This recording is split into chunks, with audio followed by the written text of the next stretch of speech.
Hello everyone, good afternoon. Good afternoon to all. I am Pooja and welcome back to my channel. तो जल्दी से एक बार सभी लोग आ जाइए और कनेक्ट हो जाइए। और आज हमें स्टार्ट करना है 28 और 29 सितंबर के करंट अफेयर्स। तो आज के करंट अफेयर्स से एक क्वेश्चन पक्का है आपके एग्जाम में, क्योंकि आज हमें बात करनी है हमारे देश के एक और बायोस्फीयर रिजर्व के बारे में, जिसको यूनेस्को की लिस्ट में शामिल किया गया है एमबीए में। एमबीए क्या होता है हम जान लेंगे। इसके अलावा भारत को 2 नई रामसर साइट मिल चुकी हैं, उसके बारे में बात करेंगे। इंडिया एशिया कप जीत चुका है, उस पर भी हमें डिस्कशन करना है। तो आइए एक एक करके सारी बातों को करते हैं, लेकिन सबसे पहले इंपॉर्टेंट डेज। तो देखिएगा, आज है 29 ऑफ सितंबर और 29 सितंबर को हम सेलिब्रेट करते हैं वर्ल्ड हार्ट डे। ठीक है, वर्ल्ड हार्ट डे सेलिब्रेट किया जाता है। सन 2000 में 2000 में इसकी शुरुआत की गई थी।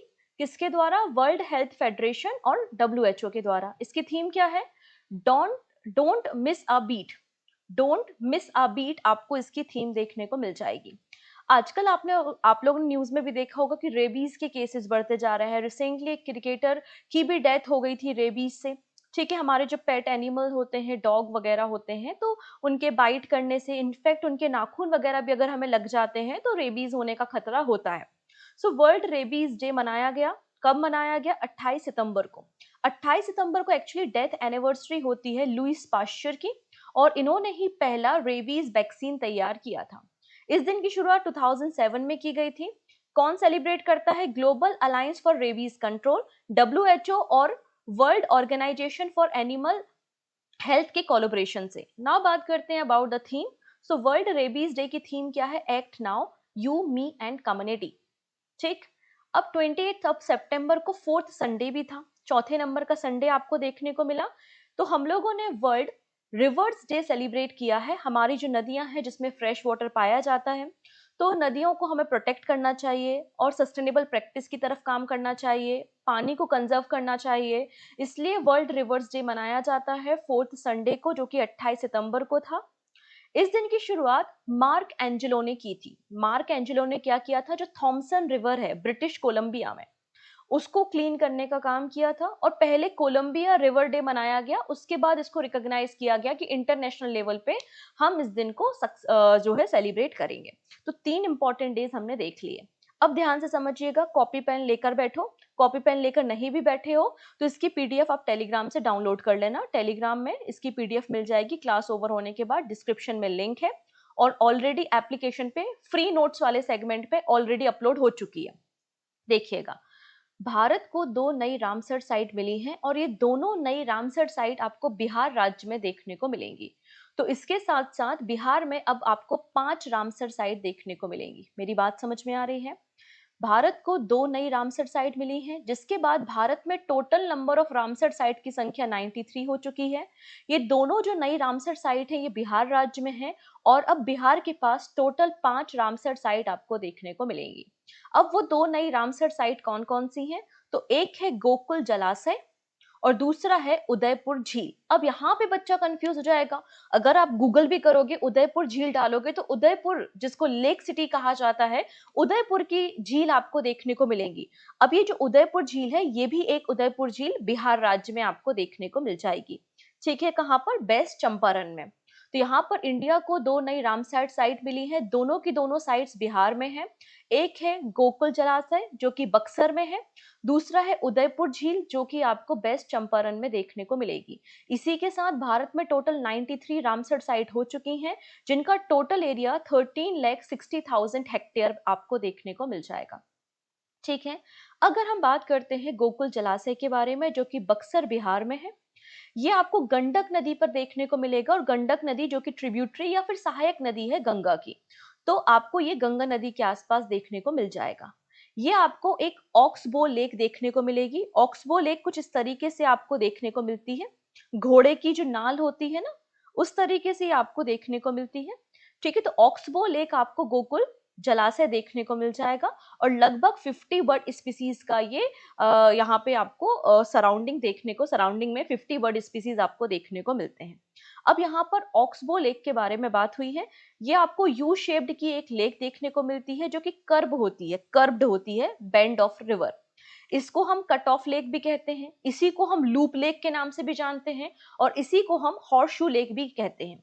तो बिल्कुल कंफ्यूज नहीं होना, अगर आपसे पूछा जाए कि गोकुल लेक क्या है या गोकुल झील क्या है, तो कट ऑफ लेक भी है, शट ऑफ लेक भी है, लूप लेक भी है, ऑक्सबो लेक भी है और हॉर्सशू लेक भी है। ये सारे नाम एक ही हैं, ठीक है। रिवर से सेपरेट होके, रिवर की मेन स्ट्रीम से सेपरेट होके ऑक्सबो लेक का फॉर्मेशन होता है। अगर बात करते हैं बिहार राज्य की पहली रामसर साइट, तो बिहार राज्य की पहली जो रामसर साइट है वो है कन्वर ताल लेक, ठीक है। कन्वर ताल लेक भी आपको ऑक्सबो लेक देखने को मिल जाएगी जो कि बिहार राज्य में है, और ये एशिया की biggest fresh water oxbow lake देखने को मिलेगी। तो कन्वर ताल लेक हो गया। इसके अलावा नागी नागी और नक्सी आप लोग ने देखा होगा, बिहार में रामसर साइट है, और अब दो और आ गई हैं, गोकुल जलाशय और उदयपुर झील। उदयपुर झील आपको चंपारण बिहार में देखने को मिल जाएगी। उदयपुर वाइल्ड लाइफ सेंचुरी में आपको ये झील देखने को मिल जाएगी। अगर हम कुछ और लेटेस्ट अपडेट के बारे में बात करते हैं 2025 में और कौन कौन सी नई रामसर साइट हमको मिली है, तो जून 2025 में भारत को दो नई रामसर साइट मिली थी। कहां पर? राजस्थान में। एक है खीचन राजस्थान में और एक मैनर आपको राजस्थान में देखने को मिला, ठीक है। फिर आपने देखा कि फरवरी में भी 4 नई वेटलैंड हमको या रामसर साइट मिली थी, ठीक है। आप यहाँ पर देख सकते हैं उन चारों के नाम, ठीक है। ये आपको पीडीएफ में मिल जाएगा जिससे आपको सारी जानकारी हो जाए। तो भारत में आपको याद रखना है कि 93 रामसर साइट है। इसी के साथ भारत जो है एशिया में फर्स्ट नंबर पे आता है रामसर साइट में, और वर्ल्ड में थर्ड नंबर पे भारत आपको रामसर साइट में देखने को मिलेगा, क्योंकि फर्स्ट नंबर पे यूके और फिर मैक्सिको आपको देखने को मिल जाएगा। बात समझ में आ गई? तो अगर आपसे पूछा जाए कि बिहार राज्य में टोटल रामसर साइट कितनी है, तो 5 है। इंडिया में कितनी है, तो इंडिया में 93 है। रामसर साइट के मामले में वर्ल्ड में इंडिया किस स्थान पर आता है, तो इंडिया थर्ड नंबर पे आपको देखने को मिलेगा, ठीक है। उदयपुर झील कहाँ पर है, तो west Champaran district of Bihar में है, ठीक है। अगर आपसे पूछा जाए गोकुल जलाशय कहाँ पर है, तो आंसर हो जाएगा बक्सर डिस्ट्रिक्ट ऑफ बिहार में है। इसके अलावा गोकुल जलाशय जो एक ऑक्सबो लेक है, एशिया की सबसे बड़ी फ्रेश वाटर ऑक्सबो लेक कौन सी है, तो आंसर हो जाएगा कन्वर ताल, और कन्वर ताल लेक भी आपको बिहार राज्य में रामसर साइट देखने को मिलेगा। तो ये बातें आपको याद रखनी। क्वेश्चन किस किस प्रकार से घुमा घुमा के पूछे जा सकते हैं, स्पेशली जो बीपीएससी वाले हैं या फिर बिहार स्टेट के एग्जाम दे रहे हैं, तो उनके लिए बहुत बहुत इंपॉर्टेंट है, याद रखेंगे। और अगर वीडियो अच्छा लग रहा है, डेटा, इसकी जो इन्फॉर्मेशन है, इसका जो कंटेंट है वो अच्छा लग रहा है, तो एक बार लिंक को शेयर जरूर कर देंगे अपने फ्रेंड्स के साथ, और पहली बार आए तो सब्सक्राइब कर लेंगे जिससे अपकमिंग क्लासेस के नोटिफिकेशंस आपको मिल सके। नाउ बात करते हैं हिमाचल प्रदेश में जो स्पीति वैली है। स्पीति वैली को रिकॉग्नाइज किया गया है UNESCO world network of biosphere reserve में, ठीक है। अब यहाँ पे यूनेस्को का एक प्रोग्राम चलता है, मैन एंड बायोस्फीयर प्रोग्राम, ठीक है, MAB, man and biosphere programme. ये यूनेस्को का एक प्रोग्राम है। अगर हम बात करें भारत में टोटल, अगर आप देखोगे तो भारत में टोटल 18 बायोस्फीयर रिजर्व है। भारत में टोटल 18 बायोस्फीयर रिजर्व है, बट यहाँ पे ये 18 के 18 यूनेस्को के प्रोग्राम का पार्ट नहीं है। केवल 13 ही बायोस्फीयर रिजर्व हैं जो यूनेस्को के मैन एंड बायोस्फीयर प्रोग्राम के पार्ट आपको देखने को मिलेंगे। मेरी बात समझ में आ रही है? जरूरी नहीं है कि जितने बायोस्फीयर रिजर्व भारत में हो वो सब यूनेस्को के प्रोग्राम का पार्ट हो, ऐसा जरूरी नहीं है। जैसे कि अगर हम बात करते हैं, हमारे देश में कई सारे नेशनल पार्क हैं, लेकिन क्या सभी नेशनल पार्क टाइगर रिजर्व है? आंसर है नहीं। सभी नेशनल पार्क टाइगर रिजर्व नहीं है। कुछ ही नेशनल पार्क है जो प्रोजेक्ट टाइगर का हिस्सा है। बात समझ में आ रही है? वैसे ही भारत में बहुत सारे 18 बायोस्फीयर रिजर्व हैं, लेकिन केवल 13 ही हैं जो यूनेस्को के मैन एंड बायोस्फीयर प्रोग्राम का पार्ट है। तो 13वें नंबर का बायोस्फीयर रिजर्व बन चुका है हिमाचल प्रदेश का स्पीति वैली, जिसको यूनेस्को ने रिकॉग्नाइज किया है, ठीक है। तो Spiti valley in Himachal, Lahore Spiti district, has been recognized as India's first cold desert biosphere reserve under the UNESCO prestigious Man and Biosphere program. Recently 37th number की इंटरनेशनल कोऑर्डिनेटिंग काउंसिल की मीटिंग हुई थी हांगझाऊ चाइना में, जहां पर इसे रिकॉग्नाइज किया गया है, और ये 13th नंबर का बायोस्फीयर रिजर्व है जिसको रिकॉग्नाइज किया गया है, ठीक है। ये जो बायोस्फीयर रिजर्व है, ये देखो आपका जो स्पीति वैली है, हम सभी को पता है कोल्ड डेजर्ट है, और ये पहला कोल्ड डेजर्ट इंडिया का है जिसे बायोस्फीयर रिजर्व और यूनेस्को ने रिकॉग्नाइज किया। इस बात को भी याद रखना है। मेरी बात समझ में आई? ये आपका स्पीति वैली क्या है? एक तरीके से कोल्ड डेजर्ट है, और ये पहला ऐसा बायोस्फीयर रिजर्व है जो कि कोल्ड डेजर्ट होने के साथ साथ यूनेस्को प्रोग्राम का हिस्सा आपको देखने को मिल जाएगा। 3300 से 6600 मीटर की हाइट पर आपको देखने को मिल जाएगा। अब कोई भी बायोस्फीयर रिजर्व बनाया जाता है तो उसके 3 एरिया होते हैं। एक होता है कोर एरिया, एक होता है आपका क्या कौन सा एरिया, बफर एरिया। ठीक है, एक होता है आपका कोर एरिया, एक होता है बफर एरिया और एक होता है ट्रांजिशन एरिया। तो कोर एरिया जो है वो आपको 3665 स्क्वायर किलोमीटर में फैला हुआ दिखाई देगा। ठीक है, ये जो बायोस्फीयर रिजर्व है ये आपको इसके अंदर आपको चंद्रताल वेटलैंड देखने को मिलेगा, किवर वाइल्ड लाइफ सेंचुरी और पिन वैली नेशनल पार्क, ये सारी चीजें इसी बायोस्फीयर रिजर्व का पार्ट आपको देखने को मिल जाएंगी। क्लियर है? डन। अगर हम भारत के बायोस्फीयर रिजर्व प्रोग्राम के बारे में बात करें तो गवर्नमेंट ऑफ इंडिया ने बायोस्फीयर रिजर्व प्रोग्राम की शुरुआत 1986 में की थी। भारत में कब शुरुआत हुई? 1986 में शुरुआत की। और यूनेस्को का ये जो प्रोग्राम है, यूनेस्को का जो ये मैन एंड बायोस्फीयर प्रोग्राम है, इसकी शुरुआत 1971 में हुई थी। ठीक है, दोनों अलग अलग प्रोग्राम्स हैं। ठीक है, अब भारत का जो बायोस्फीयर प्रोग्राम है जो कि 1986 में स्टार्ट हुआ था, इसके अंतर्गत क्या किया जाता है, जो हमारे नॉर्थ ईस्टर्न स्टेट हैं या जो हमारे हिमालयन स्टेट हैं, उसमें जो फाइनेंशियल सपोर्ट दिया जाता है वो 90:10 का दिया जाता है। बाकी अदर राज्यों में जो सपोर्ट होता है फाइनेंशियली 60:40 का सपोर्ट आपको देखने को मिल जाएगा। ठीक है, स्टेट गवर्नमेंट जो है वो इनके मैनेजमेंट के लिए कमेटी बनाती है और ये इंप्लीमेंट करने का काम ministry of environment, forest and climate change के द्वारा किया जाता है। भारत में 2025 के अकॉर्डिंगली 18 नोटिफाइड बायोस्फीयर रिजर्व है, जिसमें से 13 यूनेस्को के MAB मतलब मैन एंड बायोस्फीयर प्रोग्राम का पार्ट है। यूनेस्को के प्रोग्राम की शुरुआत 1971 में हुई थी। इसके अंतर्गत जो बायोस्फीयर रिजर्व शामिल किए जाते हैं, तो यूनेस्को क्या करता है, यूनेस्को उनको कई सारे मतलब प्रोग्राम सपोर्ट करता है, फाइनेंशियल सपोर्ट करता है और एक रिलेशन एस्टेब्लिश करने का काम करता है। अब यहाँ पे ध्यान से समझिएगा, एक छोटी सी लिस्ट है। यहाँ पर आपको टोटल 18 बायोस्फीयर रिजर्व देखने को मिल जाएंगे जो वर्तमान में भारत में है, और कौन कौन से MAB की लिस्ट में शामिल है वो भी यहाँ पर मेंशन किया गया है। ठीक है, तो देख सकते हैं 1986 में पहला बायोस्फीयर रिजर्व बना था नीलगिरी बायोस्फीयर रिजर्व, जो कि तमिलनाडु, केरल और कर्नाटका में फैला हुआ है और ये आपके MAB प्रोग्राम का पार्ट है।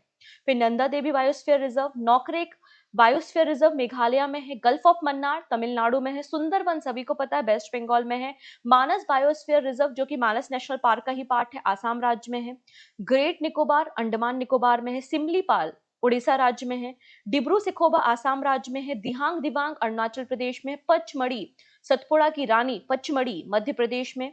फिर आपको यहाँ पे कंचनजंगा सिक्किम में, अगस्तमलाई केरला तमिलनाडु में आपको मिल जाएगा, अचकनमार मध्य प्रदेश में है, अमरकंटक में है, great run of Kutch Gujarat में है। इसको करेक्ट कर लेंगे, आपका जो यहाँ पे स्पीति का कोल्ड डेजर्ट है हिमाचल प्रदेश में, अब इसको यहाँ पर यस कर लेंगे, अब इसको MAB की लिस्ट में शामिल कर लिया गया है, तो यहाँ पर आपको ये करेक्शन करना है।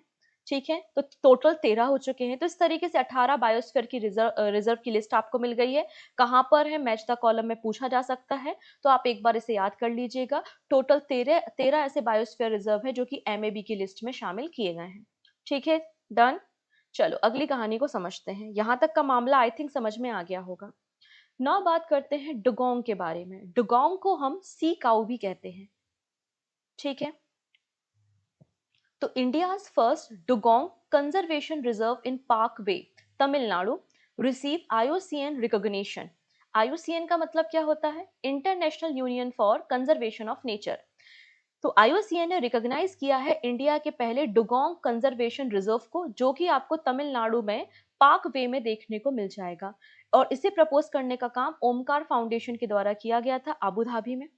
ठीक है, अगर हम पार्क वे के बारे में या फिर डुगोंग कंजर्वेशन रिजर्व के बारे में बात करें तो ये तमिलनाडु में है और इसे कवर किया गया है वाइल्ड लाइफ प्रोटेक्शन एक्ट 1972 के अंदर।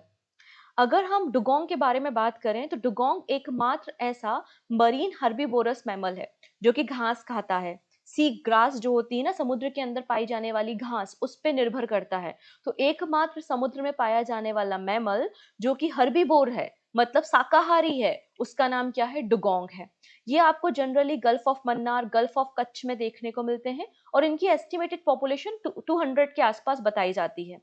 IUCN की रेड लिस्ट में इन्हें वल्नरेबल कैटेगरी में शामिल किया गया है और वाइल्ड लाइफ प्रोटेक्शन एक्ट 1972 के शेड्यूल 1 में आपको ये देखने को मिल जाएंगी। ठीक है, चलिए फर्दर डिस्कशन करेंगे, लेकिन उसके पहले मैं बताना चाहती हूँ हमारे पास एवरी मंथ 3 मैगज़ीन आती हैं। एक होती है बैंकिंग करंट अफेयर्स की मैगज़ीन, जिसमें सभी प्राइवेट बैंक और सरकारी बैंक, इसके अलावा आरबीआई सर्कुलर वगैरह और एमसीक्यू, वो आपको इसमें देखने को मिलते हैं पूरे महीने के विद थ्योरी। सभी कंप्लीट थ्योरी भी कवर होती है। केवल ₹25 में प्रिंटेबल फॉर्मेट में 1 ईयर की वैलिडिटी के साथ आपको ये बैंकिंग करंट अफेयर्स मैगज़ीन मिल जाएगी। मैगज़ीन लेने के लिए आपको विजिट करना पड़ेगा पूजा जैन क्लासेस एप्लीकेशन, और ये एप्लीकेशन प्ले स्टोर में है। इसके अलावा अगस्त मंथ की 300 एमसीक्यू प्लस 1 लाइनर की मैगज़ीन भी अवेलेबल है। इसके अलावा आपका हिस्ट्री का कोर्स भी अवेलेबल है। हिस्ट्री कोर्स के अलावा आपकी पीवाईक्यू भी है, टेस्ट सीरीज भी है। मोर इन्फॉर्मेशन के लिए आप एक बार एप्लीकेशन को विजिट कर लेना। चलिए, अभी कुछ और कहानी को हम यहाँ पर डिस्कस करने वाले हैं। हाँ जी, लेकिन उसके पहले हम बात कर रहे हैं 23 सितंबर में हमने लास्ट क्लास में क्या सीखा था। हमने आपको बताया था वर्ल्ड टूरिज्म डे के बारे में, जिसकी थीम क्या थी, tourism and sustainable transformation. Haryana के चीफ मिनिस्टर ने दीनदयाल लाडो लक्ष्मी योजना की शुरुआत की है, जिसमें 2100 रुपए 2100 रुपए मंथली सपोर्ट हरियाणा राज्य की महिलाओं को दिया जाएगा, जिनकी एज 23 से लेकर 60 के बीच में होगी और जिनकी एनुअल इनकम 1 लाख रुपए से कम है। फिर मेक इन इंडिया प्रोजेक्ट, जो कि 2014 में शुरू हुआ था, इसके 11 साल कंप्लीट हो चुके हैं। डीआरडीओ को change maker of the year award दिया गया है। ऑपरेशन सिंदूर में इसी के प्रोडक्ट्स को इस्तेमाल किया गया था। नेक्स्ट है, इंडिया का पहला ईवी ट्रक फ्लीट यहाँ पे लॉन्च किया गया है। आईआईटी मद्रास की बात करते हैं तो आईआईटी मद्रास को नॉमिनेट किया गया है UN centre of excellence for AI के लिए। नाउ बात करते हैं त्रुमाला को इंडिया का पहला एआई बेस्ड कमांड सेंटर आपको देखने को मिल जाएगा। फिर जीएसटी एपलेट ट्रिब्यूनल की स्थापना कर दी गई है। मैंने बताया है कि इसकी मेन ब्रांच कहाँ पर होगी। इसकी मेन बेंच आपको नई दिल्ली में देखने को मिलेगी। इंटरपोल एशियन कमेटी में इंडिया को सिलेक्ट किया गया है। बीबीएनजे हाई सी जो ट्रिटी है उसको रेटिफाई किया गया है और ये 2026 से एप्लीकेबल हो जाएगी। आनंद पीरामल को अपॉइंट किया है chairman of Piramal finance. Next बात करते हैं कलाई ममानी अवार्ड। ठीक है, इसे दिया गया है और मैंने सभी एक्टर और एक्ट्रेस के नाम आपको शेयर किए हैं। आर अश्विन पहले इंडियन क्रिकेटर बन चुके हैं जो कि बीबीएल को ज्वाइन कर रहे हैं। वंदना गुप्ता आपको controller general of communication account देखने को मिल जाएंगी। Himanshi Tokas world number 1 junior world women's judo में बन चुकी हैं। एलएनटी और बीईएल के बीच में एग्रीमेंट साइन हुआ है और एलएनटी क्या करेगी, हमारे फाइटर जेट्स को प्रिपेयर करने का काम करेगी। जियो पेमेंट बैंक ने सेविंग प्रो को लॉन्च किया है। जापान ने लॉन्च किया है के वीजा। फिर यहाँ पे अगर बात, सॉरी जापान नहीं है बेटा, ये गलत है ना, जापान ने नहीं किया है, चाइना ने किया है, इसको करेक्ट कर लेना ना। चाइना ने लॉन्च किया है के वीजा। ठीक है, इसको करेक्ट कर लेना। वर्कला क्लिफ केरला में है, इसको यूनेस्को की टेंटेटिव लिस्ट में शामिल किया गया है। नाउ बात करते हैं एशिया कप के बारे में। 17th एडिशन था, यूएई में, यूनाइटेड अरब एमिरेट्स में से ऑर्गेनाइज किया गया था। विनर रहा है इंडिया और इंडिया ने हराया किसको है, पाकिस्तान को हराया है। सबसे ज्यादा रन किसने बनाए हैं, अभिषेक शर्मा ने बनाए हैं। सबसे ज्यादा विकेट किसने लिए हैं, कुलदीप यादव ने लिए हैं। और ये 4th नंबर का एशिया कप टाइटल है जो भारत ने जीता है। ठीक, नाउ बात करते हैं ministry of statics and programme implementation. ठीक है, ministry of statics and programme implementation ने recently environmental accounting on forest 2025 report को पब्लिश किया है। ठीक है, तो ये 8वें नंबर की आपकी ये रिपोर्ट पब्लिश हुई है, लेकिन ये पहली डेडिकेटेड रिपोर्ट है जो कि बेस्ड है United Nation system of environmental economy accounting framework पे, मतलब यूनाइटेड नेशन के फ्रेमवर्क पे बेस्ड ये पहली रिपोर्ट है। एंड ओवरऑल 8वें नंबर की report ministry of statics and programme implementation ने पब्लिश की है। इस रिपोर्ट में बताया जाता है कि अलग अलग राज्यों में कितना फॉरेस्ट प्रोड्यूस किया जा रहा है, कितना फॉरेस्ट कवर इंक्रीज हो रहा है, वो सारी बातें यहाँ पे कवर की जाती हैं। हम कुछ इंपॉर्टेंट हाईलाइट्स को कवर करेंगे, जैसे कि फिजिकल असेट। तो 2010-11 से 2021-22 का डेटा यहाँ पर लिया गया है, मतलब 10 सालों का डेटा यहाँ पे है। इसमें बताया गया है कि भारत में जो फॉरेस्ट कवर है वो पिछले 10 सालों में 17,000 स्क्वायर किलोमीटर, मतलब 2.4% इंक्रीज हुआ है। अगर मेजर इंक्रीज देखते हैं तो केरला में, फिर कर्नाटका और फिर तमिलनाडु में है। तो अगर आपसे पूछा जाए according to the ministry of statics and programme implementation report, 2011-12 की तुलना में 2020-21 में या 21-22 में किस राज्य में फॉरेस्ट कवर सबसे ज्यादा इंक्रीज हुआ है, तो आंसर हो जाएगा केरला। केरला के बाद कर्नाटक और कर्नाटका के बाद तमिलनाडु है। ठीक है, नाउ बात करते हैं forest extent. Net increase of 3,356 kilometre, और सबसे ज्यादा जो यहाँ पे फॉरेस्ट एरिया इंक्रीज हुआ है वो उत्तराखंड, उड़ीसा और झारखंड में है। कंडीशन अकाउंटिंग, मतलब quality of asset, quality of ecosystem जो इंक्रीज हुआ है, ठीक है, उसके बारे में बात हुई। तो लार्जेस्ट कंट्रीब्यूटर जो आपकी फॉरेस्ट प्रोड्यूस में है वो एमपी है, एमपी के बाद छत्तीसगढ़, फिर तेलंगाना आपको देखने को मिल जाएगा। ठीक है, इतनी चीजें। अब बात करते हैं कार्बन रिटेंशन, मतलब कार्बन को एब्जॉर्व कर लेना, जिससे एटमॉस्फेयर में कार्बन डाइऑक्साइड का परसेंटेज कम हो सके, क्योंकि कार्बन डाइऑक्साइड एक ग्रीन हाउस गैस एमिशन, मतलब एक ग्रीन हाउस गैस है। तो 51.82% इंक्रीज हुआ है कार्बन रिटेंशन, ये बात यहाँ पर मेंशन की गई है। मेजर कॉन्ट्रीब्यूटर अरुणाचल प्रदेश, उत्तराखंड और आसाम है। अगर हम United Nation system of environmental economy and accounting framework के बारे में बात करें तो इसे यूनाइटेड नेशन ने डेवलप किया है 2012 में। नाउ बात करते हैं कोकराझर गेलपू स्पेशल रेलवे प्रोजेक्ट। ये प्रोजेक्ट खास इसलिए है क्योंकि एक इंटरनेशनल प्रोजेक्ट है, इंडिया और भूटान के बीच में है, और यहाँ से इंडिया और भूटान के बीच में रेल कनेक्टिविटी आपको देखने को मिलेगी। अगर आप मैप देख पा रहे होंगे तो यहाँ पे आप देख सकते हैं आसाम, आसाम में आपको कोकराझर देखने को मिल रहा है, और भूटान में आपको यहाँ पे गेल्फू देखने को मिल रहा है, और इन दोनों को कनेक्ट कर रहा है ये रेलवे प्रोजेक्ट, जो 3500 करोड़ रुपए की कॉस्टिंग के साथ तैयार किया जा रहा है। और एक क्रॉस बॉर्डर रेलवे प्रोजेक्ट है जो आसाम और भूटान के बीच में है, और ये भूटान का पहला रेलवे कनेक्टिविटी है जो कि हमारे और भूटान के बायलैटरल रिलेशन को इंप्रूव करता है। इसे इंप्लीमेंट कौन कर रहा है? तो गवर्नमेंट ऑफ इंडिया की जो ईस्ट एक्ट पॉलिसी है वो, और फ्रंटियर रेलवे, ठीक है, नॉर्थ ईस्ट फ्रंटियर रेलवे के द्वारा इसको एस्टेब्लिश किया जा रहा है। ठीक है, नाउ बात करते हैं 11th एशियन एक्वाटिक चैंपियनशिप के बारे में। तो 11th नंबर की एशियन एक्वाटिक चैंपियनशिप आपको अहमदाबाद में देखने को मिलेगी। अहमदाबाद में कहाँ पर? वीर सावरकर स्पोर्ट कॉम्प्लेक्स में। इसके अलावा अपकमिंग ईयर में अहमदाबाद या गुजरात कुछ और भी गेम्स को होस्ट करने वाला है, जैसे कि 2030 का कॉमनवेल्थ गेम्स हो गए और 2036 के ओलंपिक्स गेम। ठीक है, तो ये भी आपको अपकमिंग इवेंट्स को याद रखना है। नेक्स्ट बात करते हैं पल्ली करानी। ठीक है, पल्ली करानी मार्शलैंड, जो कि रिसेंटली न्यूज में है, ये किस राज्य में है? तो आपको ये तमिलनाडु राज्य में देखने को मिलेगा। अभी जो एनजीटी है, मतलब नेशनल ग्रीन ट्रिब्यूनल, जिसका फॉर्मेशन 2010 में हुआ था, तो एनजीटी ने कहा है कि इसका इकोसिस्टम बहुत फ्रेजाइल है, और साथ ही साथ यहाँ पे लगातार क्या किया जा रहा है? इंफ्रास्ट्रक्चर डेवलपमेंट किया जा रहा है, इंक्रोचमेंट किया जा रहा है। तो इसके आसपास के 1 किलोमीटर के एरिया में सभी प्रकार के कंस्ट्रक्शन वर्क को स्टॉप करने की बात एनजीटी ने की है, इसलिए आपको ये न्यूज में देखने को मिल रहा है। And this is your question of the day, जिसका आंसर आप मुझे कमेंट सेक्शन में बताएंगे। काफी सारी न्यूज है, लेकिन हम थोड़ा थोड़ा धीरे धीरे सभी न्यूज को कवर करते हैं। आपको पता है मैं इकट्ठा बिल्कुल ज्ञान आपके ऊपर उड़ेलती नहीं हूँ, धीरे धीरे छोटी छोटी न्यूज हम डेली कवर करते हैं, जिससे आपको याद करने में और नॉलेज रिटेन करने में आपको हेल्प हो। तो हमने स्टैटिक भी देखे, करंट अफेयर्स भी देख लिए हैं, और वन लाइनर्स भी देख लिए हैं। तो एक कंप्लीट पैकेज आपको आई होप अच्छा लगा होगा। सो मिलते हैं नेक्स्ट वीडियो में। Thank you so much, take care and bye bye.